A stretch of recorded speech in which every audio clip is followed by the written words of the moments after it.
আচ্ছা আরেম, সেদিন কি হবে যেদিন শেষবারের মতো একটা কনসার্ট হবে?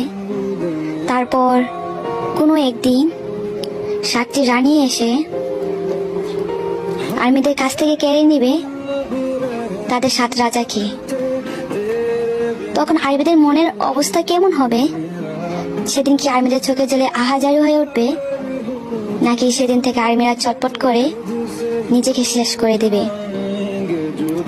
ইতিহাসের পাতায় কি লেখা হবে? কোন এক গাছে 7টি ফুল ছিল, সেই ফুলে ঘিরেছিল হাজারো প্রজাপতি। হঠাৎ একদিন 7টি রানী এসে ফুলগুলো নিয়ে যায়, কিন্তু সেখানে আটকে যায় হাজারো প্রজাপতি। দিন শেষে ছটফট করে মারা যাচ্ছে হাজার প্রজাপতি।